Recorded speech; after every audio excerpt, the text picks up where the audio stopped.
Hey guys, welcome to my channel. And I'll say this series is going to be like a heavy topic, but in the end, liberating and for some people, triggering. I just want to start off by saying this show, from what I've seen so far, I don't know if it's going to be everything after, but this is based, I don't want to say loosely because I don't know how loosely it happened, but this is based on a sexual assault that happened to Michaela Cole. And the fact that she's just like even brave enough to write this and see it play out and for her to be acting in it, she's amazing. I would say it's really heavy. So I watched it twice, and I'm gonna do a separate video for the second episode. It was my mistake that I don't know, for some reason I thought episode 2 was gonna air June 22nd, so I was waiting and waiting. And when I was done watching another show, I noticed that there was a second episode there. So I literally just finished watching this. Watching the second episode, I already saw the first one, and I had to watch it twice. So when I do my reviews, I like to watch the show, just no distractions, just watch it, and then I like to watch it again the second time. So everything I thought the first time, I leave my notes to make sure when I'm watching the second time, I didn't miss anything. Then I start to like pause and do my notes and all that. So I know I got a good understanding of it. So that was my spiel. So she's had two, I think it's 201. One where she's definitely explaining what happened to her and her sexual assault. I'll leave it in the description box below so you guys can watch it if you didn't already know what this was based off. And I love when shows, I'm thankful that her show one is on HBO. And the director of this episode, I love how they captured it, because at the end of the episode, especially watching it again, there's so many little subtle things that I saw. It was really, really cool. Like seeing how it was all playing out, just knowing what I know now, and then watching it again, it helped me realize, wow, this was happening. So the one thing I want to say is the direction of this episode is just, everything to you may look all over the place, but it's because it's showing how everything is playing out in her head, how disoriented she is, how hazy her mind is. And I feel like that direction of it looking like it was all over the place, it was obviously done on purpose, and it was done beautifully. Because if it looks like it's all over the place and messy, obviously, like I just said, it was done on purpose, because that's what her mind frame is like. Like, she had little happy moments here, but everything was just like fuzzy and just shaky and hazy in her head. And that's how it played out. And I just really love, I don't know if that's exactly how she wrote it, or if it was the director's, the director that took the liberty of doing that. That's amazing direction right there.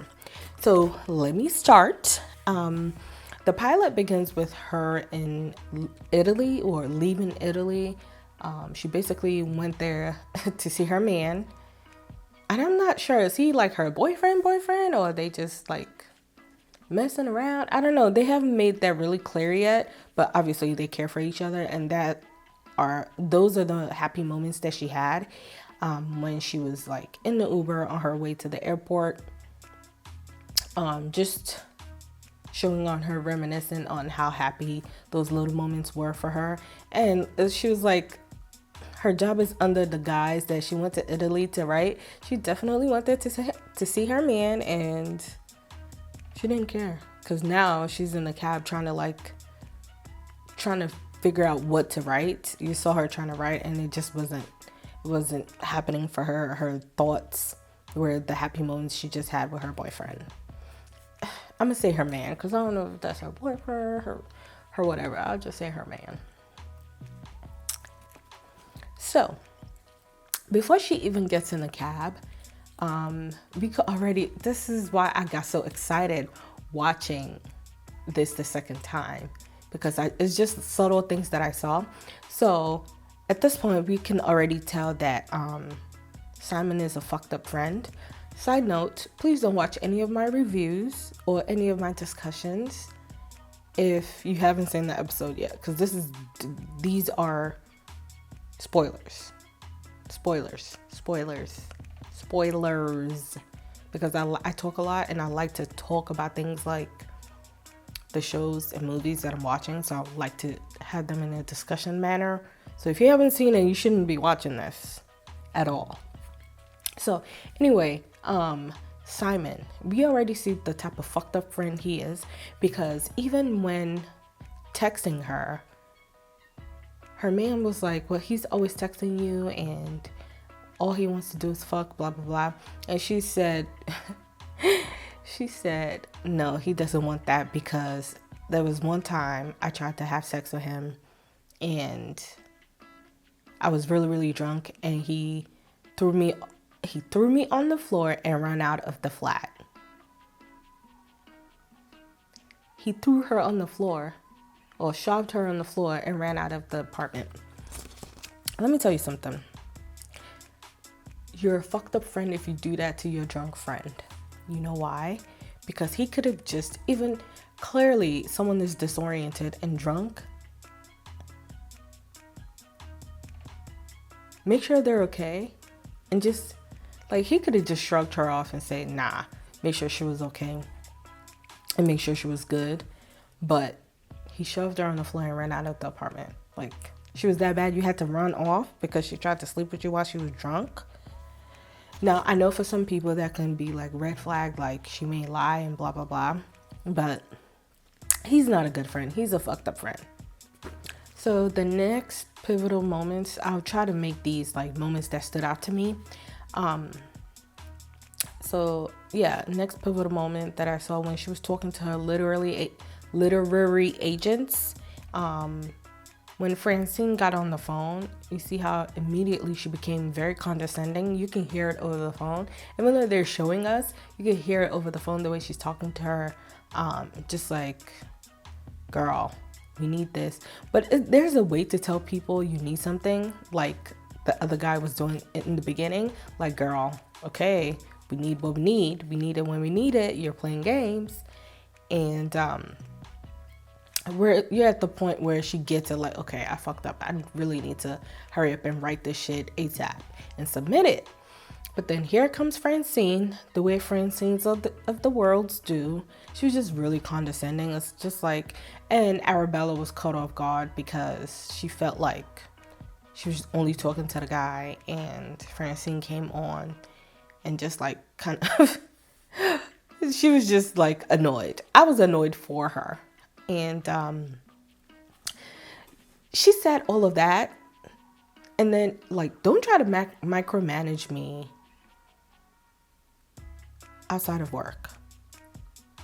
Like, when she brought up and she mentioned seeing her post and that she was having fun on Instagram and all of that. Listen, I'm gonna tell you right now, anyone that's your manager, block them on social media. Don't let them be able to stalk you, what you're doing and how you're having fun. If it's not implicating what you're doing with your job, if it's not like gonna ruin you, block your managers, y'all. Block your managers. Like, no one should be judging you what you're doing outside of your work, and outside of work, you should be able to do what you want. Is basically what I'm trying to say. Like, okay.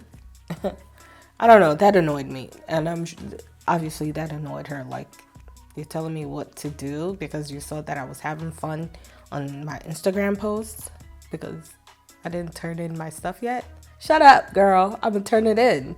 That's basically what Arabella was thinking. So like, it seems to me, you know, when she's now trying to focus, she's in the office trying to focus. It seems to me that her writer's block is obviously coming from stress. and being under pressure, trying to write something or scramble for something very, very, very, very last minute. And because her brain is trying to overcompensate, her brain is distracted. So like, I mean, that happens to me a lot when I'm trying to like write my own script, and like I'm still in the page where I'm doing my show Bible, and when it comes to the pilot, and I'm just like, I don't want to do this right now. And always, because inspiration comes to me and then I'm trying to write, but then I'm thinking about 30 other things that I could be doing, and then I get annoyed and my brain is tired and I just want to sleep. And I feel like that's what's going on with her. She came back, she hasn't gotten any rest yet, and then she's now under the pressure that she has to do something. So everything is probably going through her mind but what she's supposed to be writing. She's just there staring at her computer screen, and nothing that matches what she's already wrote is coming to her. So, she's inviting and allowing all these distractions. She calls her friend Kwame. He comes to the office, and they just like, sometimes it's good to have someone there and just try to get some inspiration. And even that didn't happen. And then Simon calls again, and Kwame is telling her like, do not answer and do not go meet up with him. She ain't listen, because she went. Arabella girl, you got stuff that's due, don't go. But she went. And I think that her just going out is where everything went downhill. It went downhill, and my girl just needs some rest, and she never got it. So this is also the point right before Kwame leaves. We know Simon ain't, this is another indication that Simon ain't shit. Because when Simon called her phone and Arabella answered, Kwame was looking at like, hang up the phone. Don't talk to this nigga. Okay? Don't talk to this guy. Don't talk to him. I don't know, that like just watching something for the second time, it just makes you like, that's interesting. So like me picking up on that, like these were all the signs that Simon ain't shit. Okay? Simon ain't shit. He ain't shit. And speaking of Simon, they cut to him. Him and his girlfriend, they're in their apartment getting ready to go out with his brother. And his brother's another thing that's just like, ugh. Anywho,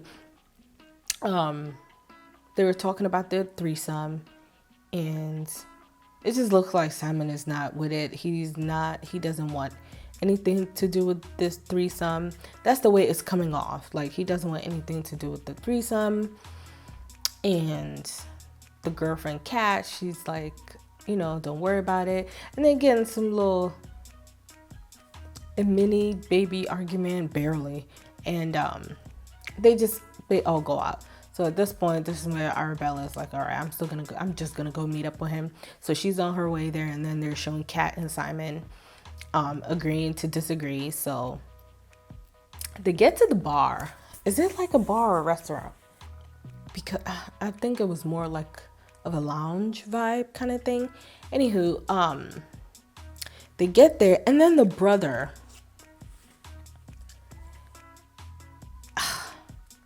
so Simon must have told his brother what was going on, what he was doing, because he was just looking at the whole thing play out, smirking like, I can't believe this dude is really pulling this off. He couldn't believe what he was seeing. And the first time, I didn't get that at all. I thought the brother was just like, this is crazy. But like watching it the second time, I see what he was thinking, like, yeah, this is crazy that you're about to get away with this. So, perspective, hindsight.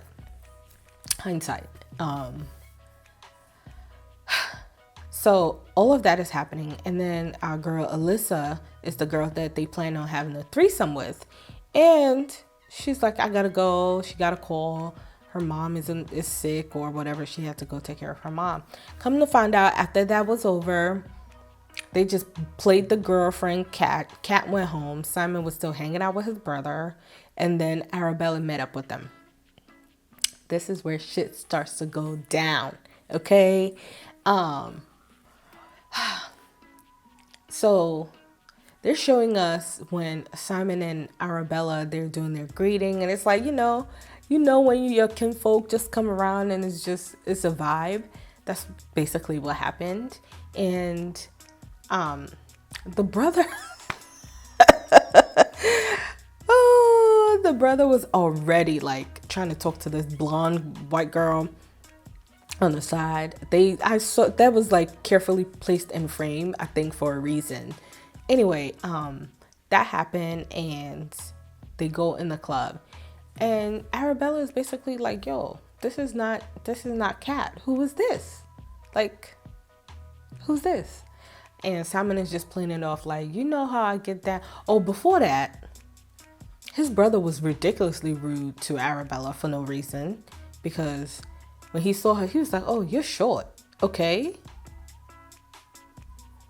And, dude, what?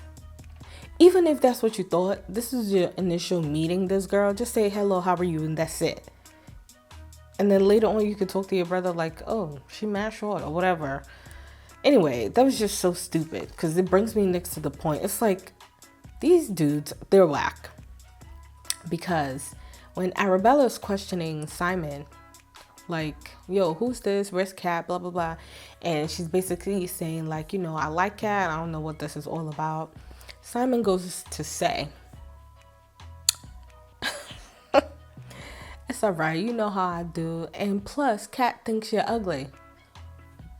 So, even if Kat does think that, just because I'm about to call you out on your bullshit, you're trying to now say, well, your girlfriend don't really like me. She thinks I'm ugly. Okay.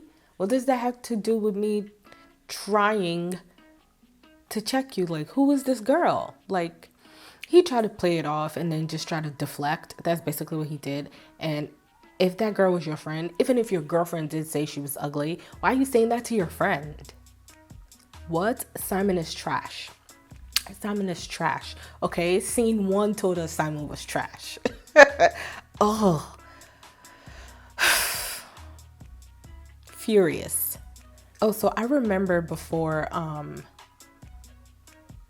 this scene happened where a fan met her outside. It just, after watching her real life interview, it just put things in perspective because I had already seen the episode and then I saw a slew of her interviews and then I watched it again. It just put a lot of things in perspective for me. When her fan was basically her fan was talking about chewing gum and like, yo, we're waiting for another one, and like seeing how that was playing out in real life and what was going on in her life right then and there. It's just like, wow, this girl was going through a lot at once. Like I said, I'm gonna link that in the description box, and I'm gonna link a couple of the interviews and her speeches that she's given, and I'll say watch the whole thing because it's wow. So on their way to the club, this was before they also got in the club, they just doing coke on the street like that. That's how people just giving it up. People just on the street just sniffing it off your hand. Anyway, after she got, it was their guy that brought the drinks to them. So this is what I don't know. I'm trying to figure out, because like in episode 2, we figure out that I'm not even gonna reach out to that.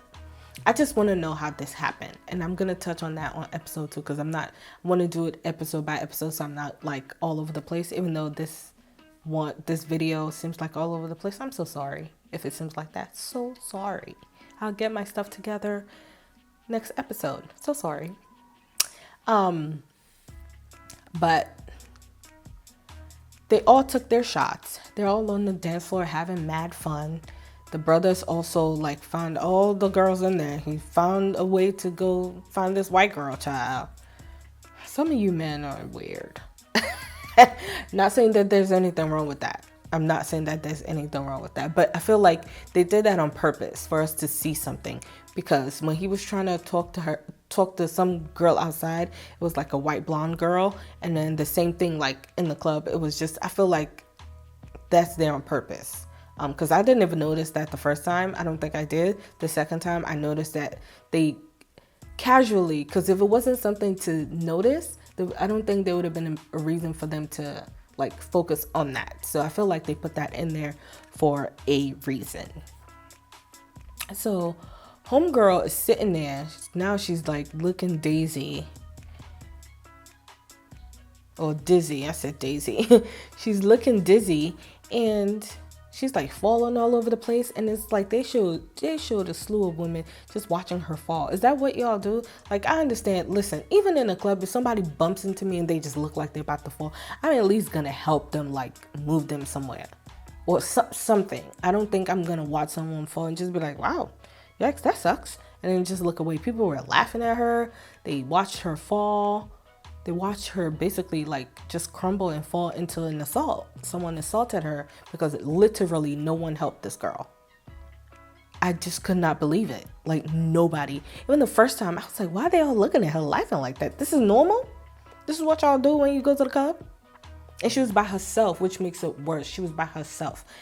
Like, when she was falling, she was by herself because there was no way Alyssa, Simon, and his brother saw her fall and won't do nothing. Like, I feel like they were already gone. Like, they left her. And that was so weird to me.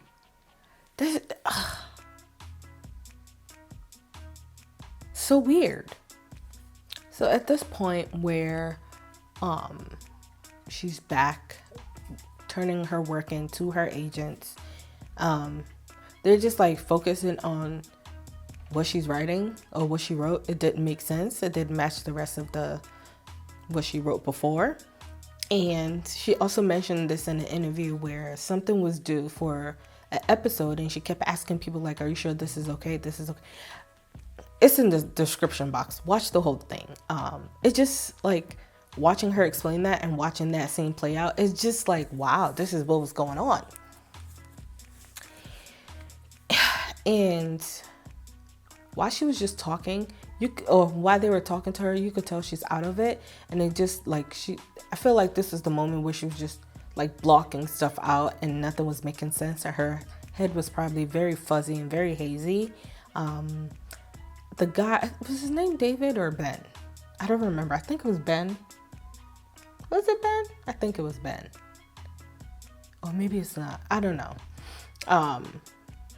But he was basically trying to figure it out. Like, girl, what did you give me? And he just looks like her, the side of her forehead that was bashed started to bleed. And, she just grabbed the paper from him, went to the bathroom, checked it out, and saw that what she wrote didn't make no sense. And then, she had to leave. She went outside, another fan saw her, and she was basically just trying to figure out how to get home. And in that moment, like, you can see she's so disoriented. She looked all over the place. Something had happened to her, and she didn't know what happened to her. And then they cut to the very last scene where she opened the door, and a memory, like, clicked in her head. And the memory was the action of her opening the door triggered something in her brain something like that. Like, it just triggered a memory. And then when it triggered the memory, we saw that there was a clip, or not a clip. There was like just a blip of her seeing a man in the same action of her opening the door or locking the door. So that's how the episode ends. And I didn't know this would be heavy. I really thought I thought it was just gonna be like another comedy because I didn't see Chewing Gum, and now I'm very intrigued. I can't wait to watch it. I don't think it's on Netflix anymore, but I'm gonna find somewhere to watch it. If you know where I can watch it, please leave it in the comments below. And I'm really glad I'm watching this. Like I said, for some people this is going to be triggering, but I feel like from what they've shown us, it's also going to be a way, in a way liberating, in a way to help some people. It just sucks that men are still trash. It's 2020. You guys continue to show us how trash you are. You're actually fucked up people. Because what? Anywho, I will see you guys in the next one.